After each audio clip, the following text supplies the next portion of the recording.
अस्सलाम वालेकुम। मोहम्मद सिद्दीक मिठवर बाब हाला। मौजू कहाणीअ जो नालो डप ऐं ञुञ। डप जानी माली नुक़सान घाटो थियणु, शराब, भउ, ख़ौफ़। ञुञ जानी माली फ़ाइदो नफ़ो थियणु, ढ उम्मीद, भलाई, जुञ, सिराब। पान नंबर 93। ख़ुदा हज़रत जबरील अलैहिस्सलाम जिन खे हज़रत ईसा रूहुल्लाह जे मदद करण लाइ मोकिलियो। उन वक़्तु यहूदी हज़रत ईसा रूहुल्लाह जे तरफ़ गॾु हुया ऐं हज़रत ईसा अलैहिस्सलाम जिन खां सुवाल करे रहिया हुआ, ए गिरोह यहूद, ख़ुदा तव्हांखे दुश्मन रखे थो। इहो ॿुधणु हुयो, उहे सभई हज़रत ईसा अलैहिस्सलाम खे मारण लाइ मुस्तैद थी विया। हज़रत ईसा अलैहिस्सलाम जिन खे उन दरिया मां खणी हज़रत जबरील हज़रत ईसा अलैहिस्सलाम जिन खे उन दरिया मां खणी वियो, मकान जे बुलंदीअ ते हुयो, उतां कढी आसमान जे तरफ़ खणी वियो। यहूदा हिकु मसाइब तत्यानूस खे मोकिलियो। उन दरिया खां मथे वञी हज़रत ईसा अलैहिस्सलाम जिन खे गिरफ़्तार करे वठी अचे। जॾहिं इहो मथे वियो त हज़रत ईसा अलैहिस्सलाम जिन खे कोन ॾिठो। ख़ुदा तत्यानूस जी शिकिल बदिले छॾी। जेको बि माण्हू ॾिसंदो हुयो, इहो सम्झंदो हुयो इहो हज़रत ईसा अलैहिस्सलाम जिन आहे। जॾहिं तत्यानूस ॿाहिरि आयो, माण्हुनि खे ॿुधायई त उन्हनि माण्हुनि उन खे ई क़ाबू कयो ऐं मारे छॾियो, सूरीअ ते लटकायो। उन्हनि खे मारे छॾियो ऐं सूरीअ ते लटकायो। उन्हनि सम्झो त हज़रत ईसा अलैहिस्सलाम जिन आहिनि, पर इहो तत्यानूस हुयो जंहिंखे मारे छॾियऊं। देश चयो कामनि खे त किताबनि में लिखियलु आहे, ईअं ॾियो।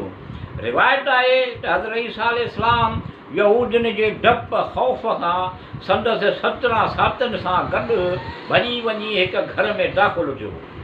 यहूदियुनि उन घर खे घेरे में आणे छॾियो।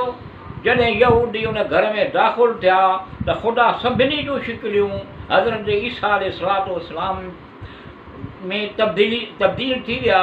उन्हनि यहूदियुनि खे सभई हज़रत ईसा अलैहिस्सलाम जिन जहिड़ो आहे हज़रत ईसा अलैहिस्सलाम जिन जहिड़ा ॾिसण में पिया आया। यहूदियुनि चयो, ॿुधायो तव्हां में हज़रत ईसा अलैहिस्सलाम केरु आहे? उन्हनि मां हिकिड़े माण्हूअ चयो, आऊं हज़रत ईसा अलैहिस्सलाम आहियां। ऐं उनखे वठी वञी सूरीअ ते लटकायो। हज़रत ईसा अलैहिस्सलाम जिन खे हज़रत जबरील अलैहिस्सलाम आसमान ते मथे खणी वियो। अहिड़नि ॻाल्हियुनि करण सां मुश्तबा थी विया, शक में पइजी विया त उन्हनि हज़रत ईसा अलैहिस्सलाम जिन खे मारियो त तत्यानूस जो छा थियो, किॾायो? जे अगरि तत्यानूस खे मारियो त हज़रत ईसा अलैहिस्सलाम जो छा थियो? हज़रत ईसा अलैहिस्सलाम किॾां वियो? जिन माण्हुनि हज़रत ईसा अलैहिस्सलाम जे बारे में इख़्तिलाफ़ कयो, यकीनन उहे शक में पइजी विया। उन्हनि खे हज़रत ईसा अलैहिस्सलाम जिन जे बारे में कतई इल्मु कोन हुयो। उन्हनि हज़रत ईसा अलैहिस्सलाम जिन खे क़त्ल कोन कयो,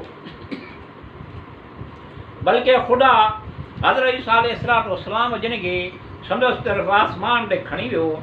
ख़ुदा अला हर शइ ते ग़ालिब ऐं हिकमत वारो आहे। मनक़ूल आहे त हज़रत ईसा अलैहिस्सलाम जिन 21 तारीख़ रमज़ान जे महीने में आसमान ते खणी विया।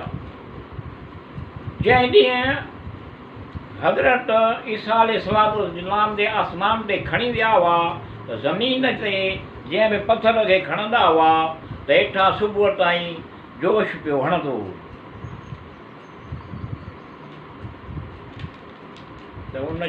उन हेठां जो जोश पियो हणंदो हो।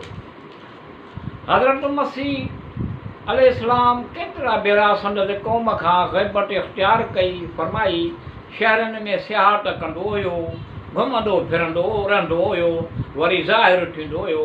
हज़रत ईसा अलैहिस्सलाम जिन शमऊन बिन हमून जिन खे पंहिंजो वसी करार ॾिनो हुयो। जॾहिं हज़रत शमऊन अलैहिस्सलाम रहलत कई त उन खां पोइ हुजताए ख़ुदा ग़ैबत में रहिया। सरकश ऐं ॾाढा सख़्तु माण्हू उन्हनि खे ॻोल्हींदा रहिया। मोमिननि ते तकलीफ़ूं ऐं सख़्तियूं वधी वियूं। वाजिबात सुनतूं माण्हुनि तर्क करे छॾियूं। वाजिबात सुनतूं माण्हुनि तर्क करे छॾियूं। माण्हू मज़हब जे बारे में अहिड़ियूं ॻाल्हियूं करण लॻा ऐं हर हिकु संदसि पंहिंजी राह अलॻि इख़्तियार कई। मनक़ूल आहे त हज़रत ईसा रूहुल्लाह ऐं हज़रत मुहम्मद मुस्तफ़ा अहमद मुश्तबा सल्लल्लाहु अलैहि वसल्लम जिन जे विच में मुद्दत 500 सालनि जो फ़ासिलो या अरसो हुयो।